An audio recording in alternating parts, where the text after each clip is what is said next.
Vadis, chapter 8. No one stopped Ursus, no one inquired even what he was doing. Those guests who were under the table had not kept their own places. Hence the servants, seeing a giant carrying a guest on his arms, thought him some slave bearing out of his intoxicated mistress. Moreover, Acte was with them, and her presence removed all suspicion. In this way they went from the triclinium to the adjoining chamber, and thence to the gallery leading to Acte's apartments. To such degree had her strength deserted Lygia that she hung as if dead on the arm of Ursus. But when the cool pure breeze of the morning beat around her, she opened her eyes. It was growing clearer and clearer in the open air. After they had passed along the colonnade a while, they turned to a side portico, coming out not to the courtyard, but to the palace gardens, where the tops of the pines and the cypresses were growing rudely from the light of the morning. That part of the building was empty, so the echoes of music and sounds of the feast came with decreasing distinctness. It seemed to Lygia that she had been rescued from hell and born into God's bright world outside. There was something, then, besides that disgusting triclium. There was the sky, the dawn, light and peace. Sudden weeping sighs the maiden, and taking shelter on the arm of the giant, she repeated with sobbing, "Let us go home, Ursus, home to the home of Aulus." "Let us go," answered Ursus. They found themselves now in the small atrium of Acte's apartments. Ursus placed Lygia on a marble bench at a distance from the fountain. Acte strove to pacify her. She urged her to sleep and declared that for the moment there was no danger. After the feast the drunken guests would sleep until evening. For a long time Lygia could not calm herself, and pressing her temples with both hands she repeated like a child, "Let us go home to the house of Aulus." Ursus was ready. At the gates stood praetorians, it is true, but he will pass them. The soldiers would not stop outgoing people. The space before the ark was crowded with litters. Guests were beginning to go forth in throngs. No one will detain them. They will pass with the crowd and go home directly. For that matter, what does he care? As the queen commands, so it must be. He is there to carry out her orders. "Yes, Ursus," said Lygia, "let us go." Acte was forced to find reason for both. They both passed through. No one will stop them, but it is not permitted to flee from the house of Caesar. Whoso does that offends Caesar's majesty. They might go, but in the evening a centurion at the head of the soldiers will take death sentence to Aulus and Pomponia Graecina. They will bring Lygia to the palace again, and then there will be no rescue for her.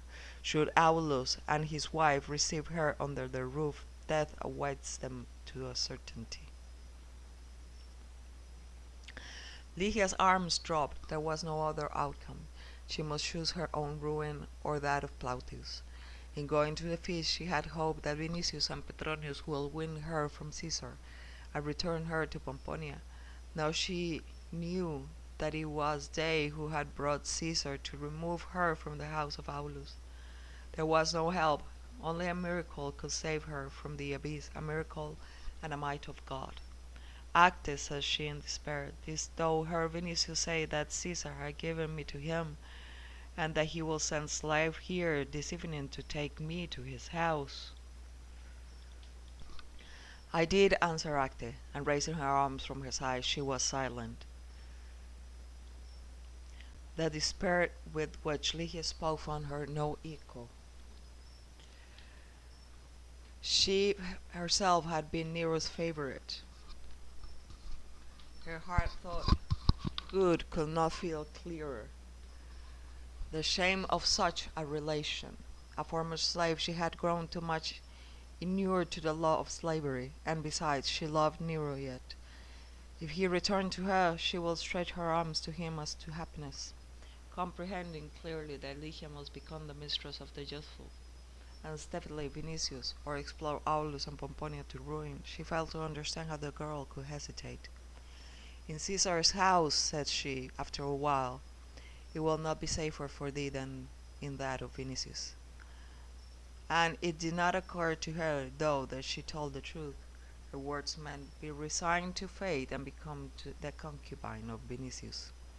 As to Ligia, who felt on her lips yet his kisses, burning as coals, and full of beastly desire, the blood rushed to her face with shame at the mere thought of them. Never, cried she, with an outburst. I will remain here, or at the house of Vinicius. Never. But, inquired Acte, is Vinicius hateful to thee?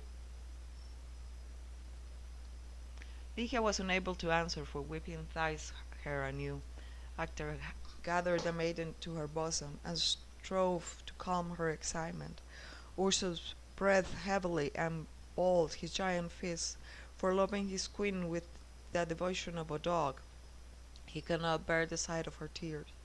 In his half-wild legion heart was the wish to return to the Triclum, choke Vinicius, and should the need come, Caesar himself. But he feared to sacrifice thereby his mistress, and was not certain that such an act, which to him seemed very simple, could benefit the confessor of the crucified Lamb. But Acte, while caressing Ligia, asked again, is he so helpful to thee?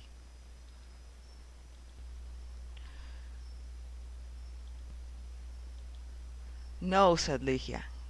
It is not permitted me to hate, for I am a Christian. I know, Ligia, I know also that from the letters of Paul of Tarsus that it is not permitted to defile oneself, nor to fear death more than sin. But tell me if thy teaching permits one person to cause the death of others. No. Then how canst thou follow Caesar's vengeance on the house of Aulus? A moment of silence followed. A bottomless abyss yawned before Ligia again. I ask, continued the young freedwoman, for I have compassion on thee, I have compassion on the good Pomponia and Aulus, and on their child. It is long since I began to live in this house, and I know what Caesar's anger is. No, thou art at liberty to flee from here. One way remains to thee, implore Vinicius to return thee to Pomponia. But Ligia dropped on her knees to implore someone else. Ursus knelt down after a while too, and both began to pray in Caesar's house at the morning dawn. Acte witnessed such a prayer for the first time, and could not take her eyes from Ligia, who, seen by her in profile, with raised hands and face turned heavenward, seemed to implore rescue. The dawn casting light on her hair, the dawn casting light on her dark hair and white peplus was reflected in her eyes. Entirely in the light, she seemed herself like light. In that pale face, in those parted lips, in those raised hands and eyes, a kind of superhuman exaltation was evident. Acte understood then why Ligia could not become the concubine of any man. Before the face of Nero's forward it was drawn aside, as it were, a corner of that veil which hides a world altogether different from that to which she was accustomed. She was astonished by prayer in that abode of crime and infamy. A moment earlier it had seemed to her that there was no rescue for Ligia. Now she began to think that something uncommon will happen, and that some aid will come. Aid so mighty that Caesar himself could be powerless to resist it, that some winged army will descend from the sky to help that maiden, or that the sun will spread its rays beneath her feet and draw her up to itself. She had heard of many miracles among Christians, and she thought now that everything said of them was true, since Ligia was praying. Ligia rose at last, with a face serene with hope.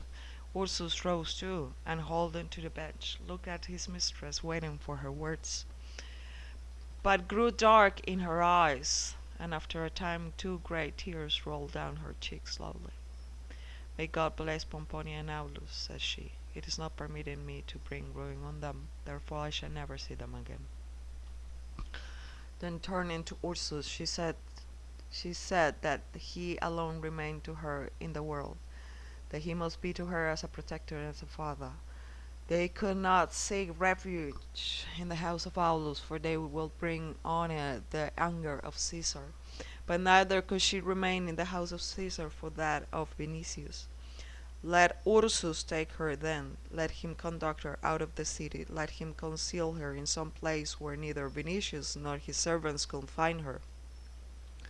She will follow Ursus anywhere, even beyond the sea, even beyond the mountains, to the barbarians, where the Roman name was not heard, and whither the power of Caesar did not reach. Let him take her and save her, for he alone had remained to her. The Lycian was ready, and in sign of obedience he bent to her feet and embraced them. But on the face of Acte, who had been expecting a miracle, disappointment was evident. The prayer effected only that much. To flee from the house of Caesar is to commit an offense against majesty which must be avenged.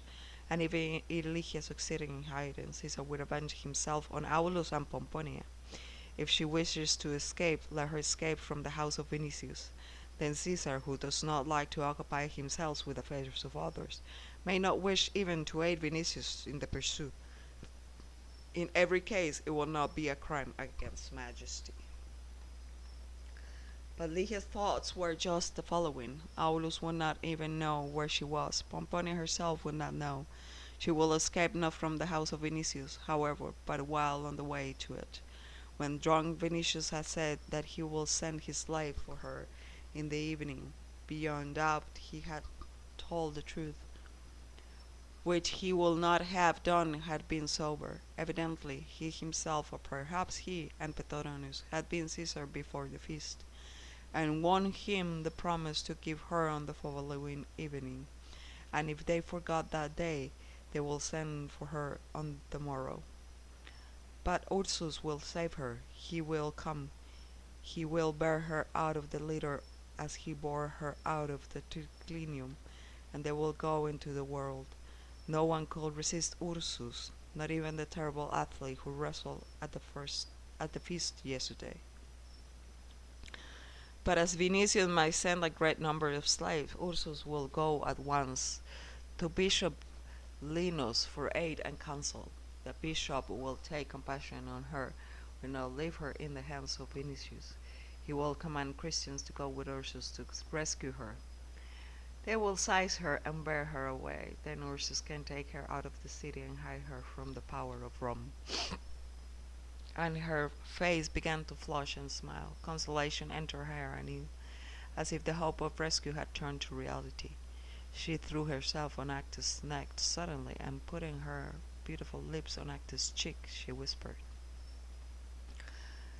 "Thou wilt not betray, Acte, wilt thou?" "By the shade of my mother," answered the free woman, "I will not, but pray to thy God that Ursus be able to bear thy weight." The blue childlike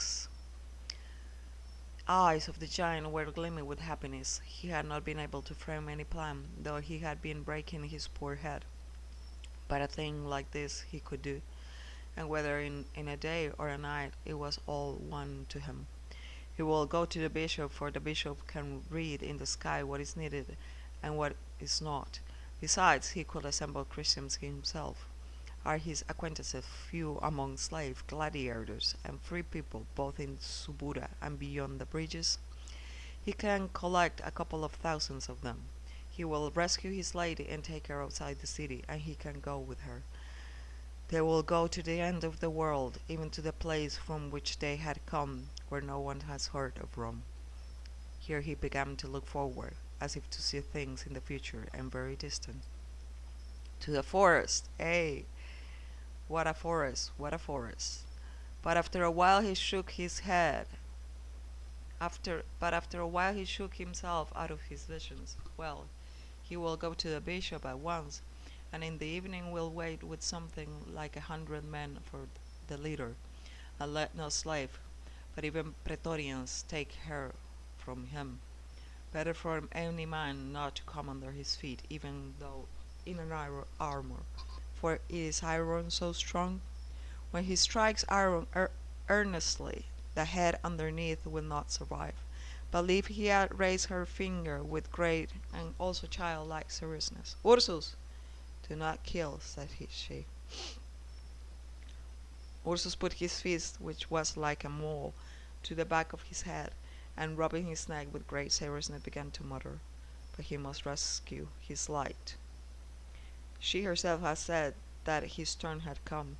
He will try all he can, but if something happened in spite of him, in every case he must save her. But should anything happen he will repent, and so entreat the innocent lamb that the crucified lamb will have mercy on him. Poor fellow, he has no wish to offend the lamb, but then his hands are so heavy. Great tenderness was expressed on his face, but wishing to hide it, he bowed and said, "Now I will go to the holy bishop." Acte put her arms around Lygia's neck and began to weep. Once more the freed woman understood that there was a world in which greater happiness existed, even in suffering, than in all excesses and luxury of Caesar's house. Once more a kind of door to the light was opened a little before her, but she felt at once that she was unworthy to pass through it.